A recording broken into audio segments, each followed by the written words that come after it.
I've been working on my Rand solar oven, and I'm looking for something I can cook, something really interesting. And who do you think is the top guy, the top result of the Rand solar oven? Out of 2,110 results, my friend Chris DIYer. As a matter of fact, he's got the top two. Oh, who's this fella? That was the original cradle that's what I'm working on today. I have done some alterations to it and made it a much better cradle. That's me again. That's my friend Darren. What are the odds? Two of my friends being in the top 5 videos out of a couple of thousand. There's Darren again. Chris. I don't know who Ben is. I'll have to go look at Ben's videos. Or Blue Van Dan. Maybe that's Blue Van Dan, huh? Okay. Chris. Ben. Don't know him. I don't reckon. That's not what I'm looking for there. That's interesting. Ben. There's that BC truck feller again. Ever since I made that, I have not been happy with that, and I've altered it a great deal, and it looks a lot nicer, and it's going to work a lot better too.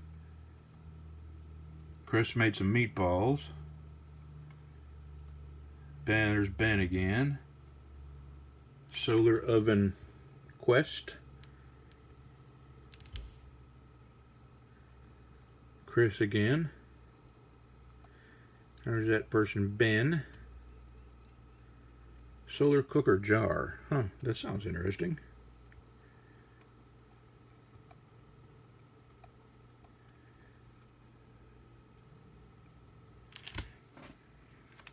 There's Chris again. Yeah, it's funny that me and Darren and Chris are probably the top, I don't know, 5 or 6. And I'm gonna have one more to add to it Saturday. I believe I'm gonna cook some potatoes, but this time I'm gonna do them up a little better. I'm gonna slice them and then smother butter on them and put them in there. And in my other solar oven, my All-American solar oven this weekend, Saturday, I'm going to cook some chicken leg quarters. And I'll have both these going at the same time. I'll probably do 2 separate videos, one of each oven, just because I want to have a Rand solar oven video so I can get my name in lights again. See you Saturday. Alright, today's the day. I've been working on my Rand solar oven for a little while.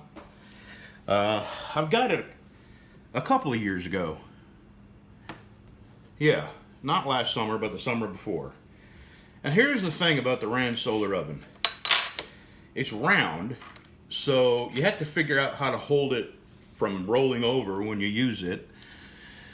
And it's only on the inside, it's only 4 inches across the center.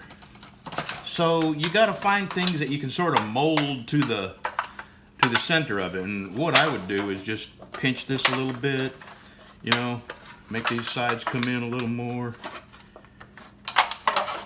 and it will fit right in there.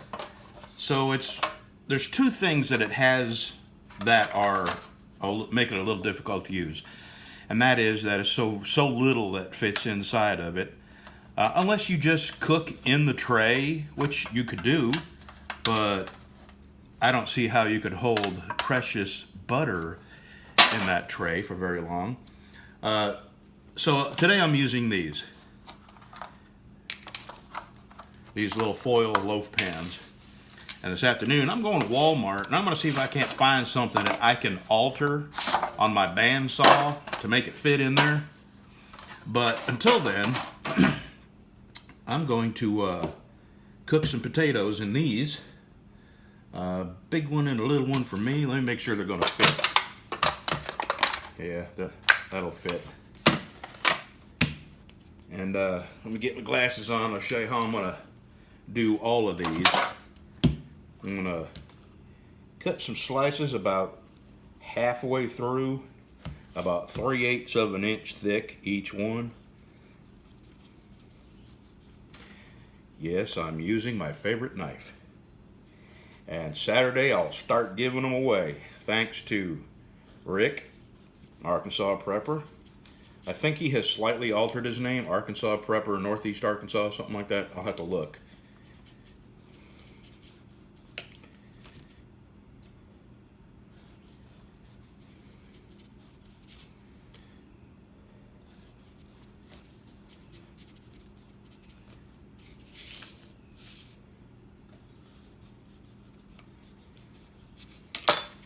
Alright, there we go. And I don't want to break them, but I do want to kind of pry them open a little bit, because the next step is very important. That's the butter step. Alrighty.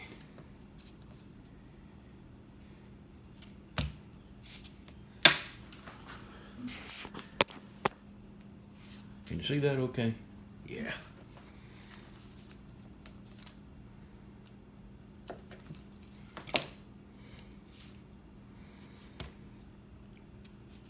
Go on, get in there. You know you want to. Now I'm gonna shove butter in each one of them little slots.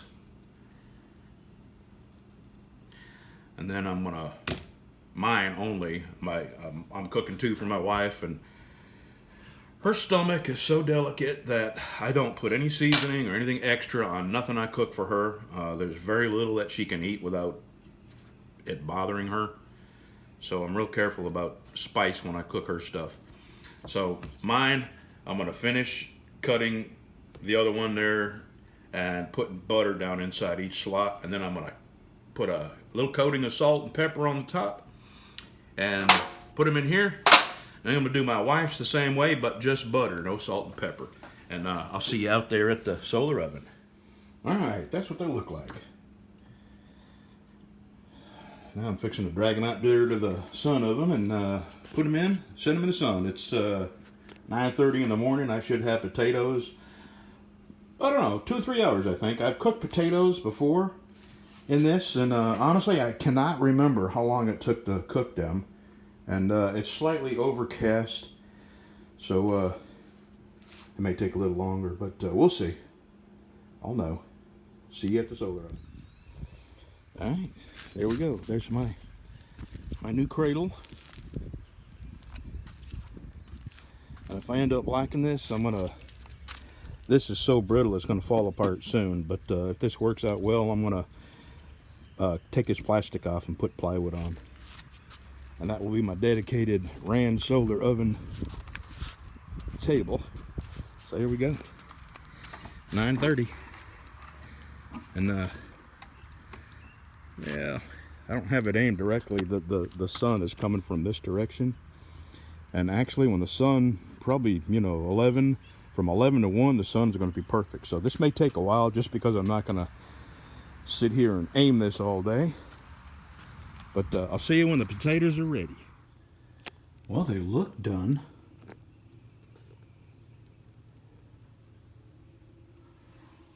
Let me get one out. Oh, yeah. Done, done, done.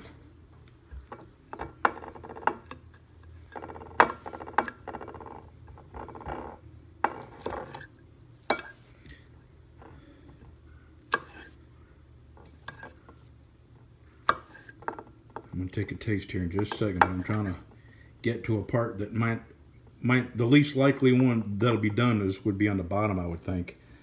So,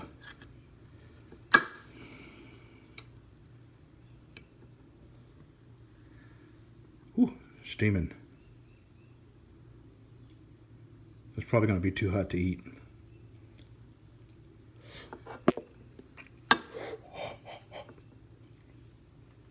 Holy crap. That's hot. They are done. I'm fixing to get these out and pour all that wonderful butter across the top of these. And maybe a little more salt and pepper. I like that Rand solar oven. It's different. And like I said, the problem is finding things that will fit in there. I mean, you could put a potato just in this tray, you know, without the aluminum foil trays. You could do that. But I don't want to have to clean them up. All right, let me get to eating. Well, there's my solar oven cart with the grill cover over it. And thank you to the 2 people that suggested a grill cover. That was a good idea. And Anne, I told you I was going to send you my reflectors, but I'm afraid I'm going to need them.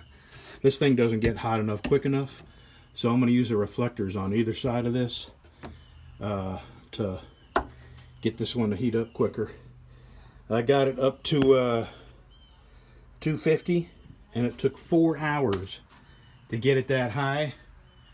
So I'm obviously not getting enough sun in there. But I like it. And I like it enough that I'm going to take that plastic off and make a piece of plywood for that, because that's a handy table and I can't think of anything else to set my solar oven on. Thanks for watching, y'all. Potatoes were good.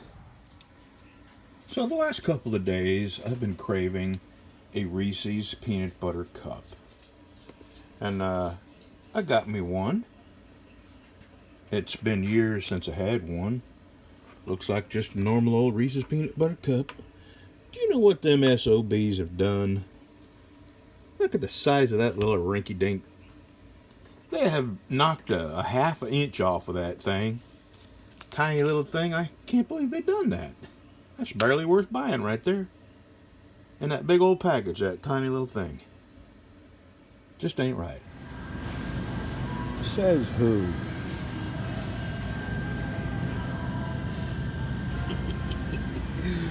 Yeah, I'm 5 today.